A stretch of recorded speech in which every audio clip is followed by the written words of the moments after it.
আসসালামু আলাইকুম, ফারনাস কিচেনে সবাইকে স্বাগতম। আশা করি সবাই ভালো আছেন, আমিও আলহামদুলিল্লাহ ভালো আছি। আজকে আলু আর আটা দিয়ে অসম্ভব মজার একটা নাস্তা আপনাদের সাথে শেয়ার করব। সামান্য পরিমাণ চিকেন দিয়ে আর আলু দিয়েই অসম্ভব মজার একটা নাস্তা। তো নাস্তাটা বানানোর জন্য দেখতেই পাচ্ছেন অলরেডি কিন্তু আমি প্রায় 1 কাপের মতো পেঁয়াজ ভাজতে দিয়ে দিছি। আর পেঁয়াজটা যখন খুব সুন্দর মতো ভাজা হয়ে গেছে তখন কিন্তু এখানে আমি 1 কাপ পরিমাণ চিকেন ছোট্ট ছোট্ট করে কেটে নিয়েছিলাম অফ ক্যামেরায়, তো সেটাও দিয়ে দিলাম। হালকা করে পেঁয়াজের সাথে এটাকে ভেজে নিতে হবে। তারপর আমি একে একে মশলাগুলো অ্যাড করব। এই নাস্তাটা এতটাই মজা, বাচ্চা থেকে বড় সবার কাছেই কিন্তু খুবই ভালো লাগবে। আমি এর মধ্যে সামান্য পরিমাণ গোলমরিচের গুঁড়া হাফ চামচের মতো আর হাফ চামচের মতো লবণ দিয়ে দিলাম। নাস্তার পরিমাণ অনুযায়ী সামান্য পরিমাণ লবণ দিয়ে দিলাম, কম কম হাফ চামচ। এর মধ্যে দিয়ে দিলাম হাফ চামচ পরিমাণ আদা বাটা, হাফ চামচ পরিমাণ রসুন বাটা আর একদম কম কম হাফ চামচ পরিমাণ জিরা বাটা। চিকেনটা যখন কিছুক্ষণ ভাজা হয়ে যাবে তারপর কিন্তু একে একে মশলাটা অ্যাড করতে হবে, তাহলে টেস্টটা খুবই ভালো আসে।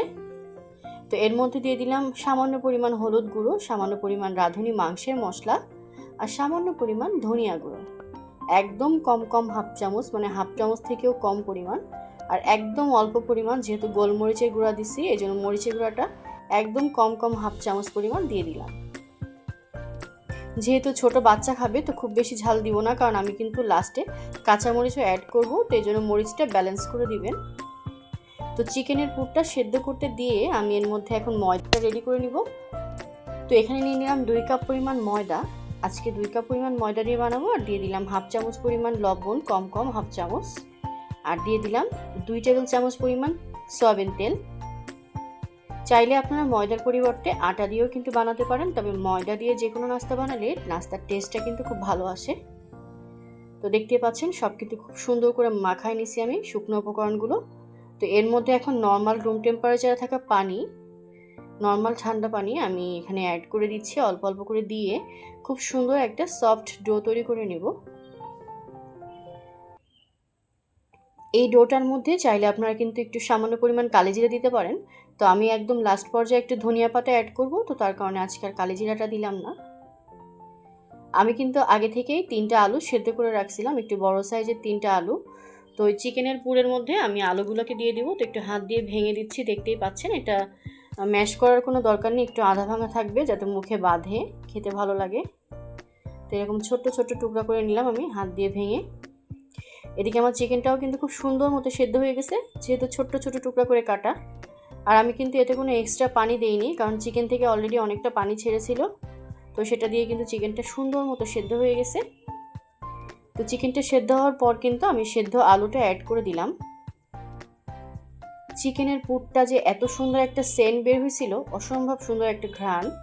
আর এটাকে আরও স্বাদ বাড়ানোর জন্য আমি কিন্তু আরও একটা উপকরণ অ্যাড করব একদম লাস্ট পর্যায়ে। ভিডিওটা স্কিপ না করে সম্পূর্ণ ভিডিওটি জুড়ে থাকবেন। এই নাস্তাটার পুরটাই হচ্ছে মেন। পুরটা যতটা বেশি টেস্টি হবে নাস্তাটা খেতে কিন্তু ততটা বেশি মজা লাগবে। তো চুলার আঁচটা মিডিয়াম টু লোয়ে রেখে এই নাস্তাটাকে খুব সুন্দর করে রেডি করে নিতে হবে পুরটাকে। তো দেখতে পাচ্ছেন আমি নেড়ে চেড়ে কিন্তু খুব সুন্দরভাবে আলুটা মিশিয়ে দিছি। চিকেন আর আলুর সাইজটা কিন্তু একদম মিশে গেছে, একই রকম মনে হচ্ছে একইভাবে কাটা। 3টা কাঁচামরিচ দিয়ে দিলাম। পুরটা কিন্তু প্রায় রেডি। এই পুরটাকে আরও টেস্টি করার জন্য, এর স্বাদটাকে আরও দ্বিগুণ করার জন্য এর মধ্যে আমি দিয়ে দিব প্রায় হাফ কাপ পরিমাণ ধনিয়া পাতা কুচি।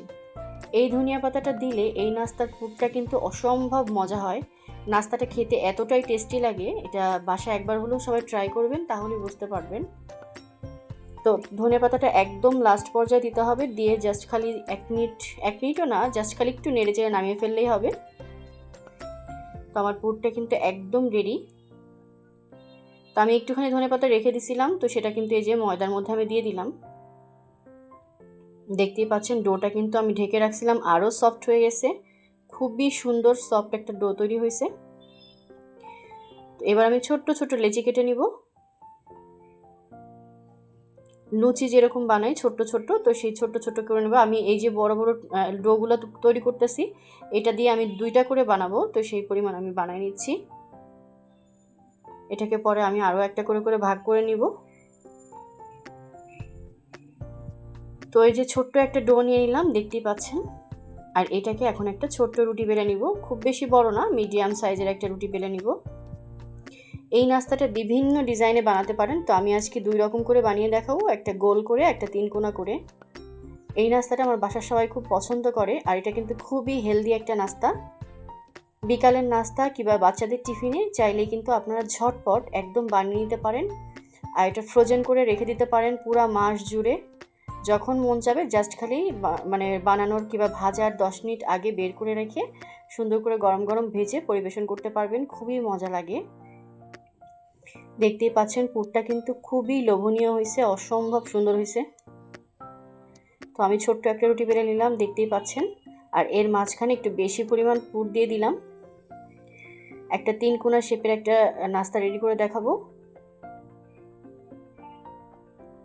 একদমই ইজি, জাস্ট খালি একটু ভাঁজ করে দিছি। আর এই যে এখান থেকে এটা দেখে একটু বুঝে নিতে হবে, এটা আসলে বলে বোঝানোর মতো কিছু না, একটু জাস্ট দেখে বুঝে নিতে হবে, একদমই ইজি। দেখতেই পাচ্ছেন এই যে 3 কোনা একটা সুন্দর নাস্তা তৈরি হয়ে গেছে। আমি কিন্তু অফ ক্যামেরায় অলরেডি আগে থেকে প্যানে তেল বসায় দিয়েছিলাম, তো এটা কিন্তু অল্প তেলেই ভাজা যায়, খুব বেশি তেল দিয়ে ভাজা লাগবে না। তো আমি ওটা ভাজতে দিয়ে দিলাম, কারণ নাস্তা খাওয়ার জন্য সবাই বসে আছে। অলরেডি পুরের ঘ্রাণে পুরো ঘরটা ভরে গেছে, আর সবার খিদা কিন্তু অলরেডি আরও বেড়ে গেছে। তো আমি 3 কোনা ওটা ভাজতে দিয়ে দিলাম নাস্তাটা, আর একটা গোল শেপের বানিয়ে দেখাচ্ছি। ছোট্ট একটা রুটি বেলে নিচ্ছি। তো এইটু মোটা করে বেলে নিছি, আর তার মাঝখানে এই যে পুর দিয়ে দিলাম। পুরির মতো করে যে একটু গোল করে নিয়ে এটাকে জাস্ট পুরটাকে একটু ঢেকে দিচ্ছি। দিয়ে আমি এখন হালকা করে একটু হালকা চাপ দিয়ে বেলে, খুব বেশি জোরে চাপ দেওয়া যাবে না, তাহলে পুরটা বের হয়ে যাবে। তো একটু সাবধানে হালকা করে চাপ দিয়ে জাস্ট খালি আমি এই যে দেখতে পাচ্ছেন গোল একটা নাস্তা বানিয়ে নিলাম। তো একে একে আমি সবগুলো কিন্তু এরকম 3 কোনা করে আর গোল গোল করে বানিয়ে নিব। এই নাস্তাটা এতটাই টেস্টি যে আমি ভাজতে ভাজতে কিন্তু অলরেডি খাওয়া শুরু করে দিছে। আর কি বলবো, লাস্টে কিন্তু আমি ভিডিও করার জন্য মাত্র কয়েক পিসই ছিল, সব খাওয়া হয়ে গেছে সাথে সাথে। এটা যে এতটাই মজা, এই নাস্তাটা বাসায় একবার হলেও সবাই ট্রাই করবেন, তাহলেই বুঝতে পারবেন। বাচ্চা থেকে বড় সবার কাছে আপনি যাকেই খাওয়াবেন সেই কিন্তু আপনার প্রশংসা করবে, এতটাই মজা। সামান্য অল্প একটু চিকেন আর একটু আলু দিয়েই কিন্তু এই নাস্তাটা ঘরে থাকা উপকরণ দিয়েই তৈরি করা যায়, খুব বেশি ঝামেলাও না, একদম সিম্পল ইজি একটা রেসিপি। আজকের রেসিপি কেমন লাগলো অবশ্যই কিন্তু কমেন্ট করে জানাবেন। রেসিপি ভালো লাগলে একটা লাইক দিয়ে দিবেন, আর অবশ্যই আমার চ্যানেলটি সাবস্ক্রাইব করে সবাই পাশে থাকবেন। আমার চ্যানেলটা একদম নতুন, সবাই প্লিজ লাইক কমেন্ট করে সাবস্ক্রাইব করে পাশে থাকবেন। পাশে থাকা বেল বাটনটা অন করে দিবেন, যেন নতুন কোনো ভিডিও ছাড়ার সঙ্গে সঙ্গে সবার আগে পৌঁছে যায় আপনার কাছে। তো আমি একইভাবে কিন্তু সবগুলো নাস্তা রেডি করে নিচ্ছি, আরও কিছুটা কয়েকটা 3 কোনা আর কয়েকটা গোল করে একদম বানিয়ে নিছি। তবে লাস্টেরগুলো বেশিরভাগই আমি গোল করে বানিয়ে নিয়েছিলাম, কারণ 3 কোনা বানাতে দেরি হচ্ছিল, আর গোলগুলো হচ্ছে আমার ছেলে পছন্দ করে, তো এই জন্য গোল গোল করে বেশি বেশি করে বানিয়ে নিলাম। এই নাস্তাটা অসম্ভব মজা, বাসায় একবার হলো সবাই ট্রাই করবেন, আমি রিকোয়েস্ট করতেছি। দেখতেই পাচ্ছেন বাইরেটা একদম ক্রিস্পি হয় আর ভেতরটা একদম জুসি পুরে ভরা, এতটাই মজা, খুবই সুন্দর হয়েছিল। তো আমি যে গোল্ডেন ব্রাউন করে এটাকে ভেজে নিচ্ছি, আর একদম ফুলে ফুলে উঠছে সবগুলো নাস্তা। এর মধ্যে কিন্তু কোনো বেকিং পাউডারও দেইনি, ডিমও দেইনি, তারপর এটা খেতে এতটাই টেস্টি। প্রত্যেকটা কি যে সুন্দর মতো ভাজা হয়েছিল, আলহামদুলিল্লাহ।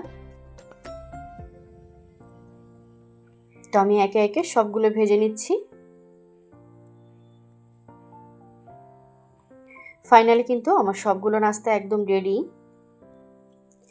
তো লাস্ট পর্যায়ে আপনাদের সাথে দেখানোর জন্য এই কয়টাই অবশিষ্ট ছিল, আর আমি 4-5টার মতো রেখে দিছিলাম। এটা আমি ডিপ ফ্রিজে রেখে দিব, জাস্ট 10 থেকে 15 মিনিট ডিপে রেখে একটু শক্ত হলে এটা আমি বক্সে ভরে রেখে দিব, আগামীকাল আবার ভেজে দিব আমার ছেলেকে। তো এরকম কিন্তু চাইলে আপনারা মাস জুড়ে সংরক্ষণ করতে পারেন। তো দেখতেই পাচ্ছেন নাস্তাগুলো কতটা সুন্দর হয়েছে, দেখতে যেমন সুন্দর, নাস্তাগুলো খেতেও কিন্তু অসম্ভব মজা। প্লিজ বাসায় একবার হলেও সবাই ট্রাই করবেন, আমি রিকোয়েস্ট করতেছি।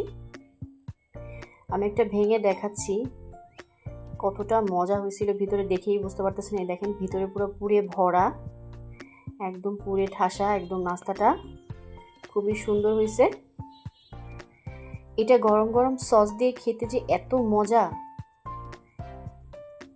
নিমেষে সবগুলো খাওয়া হয়ে যাবে। খেতে বসলে কিন্তু খাওয়া থামানো মুশকিল হয়ে যাবে, এতটাই মজা। তো আজকের নাস্তা রেসিপি কেমন লাগলো অবশ্যই কিন্তু কমেন্ট করে জানাবেন।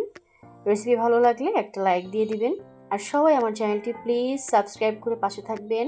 তো আজকের মতো এখানেই বিদায় নিচ্ছি। সবাই ভালো থাকবেন, সুস্থ থাকবেন। পরবর্তী রেসিপি দেখার আমন্ত্রণ জানিয়ে সবাইকে আল্লাহ হাফেজ, আসসালামু আলাইকুম।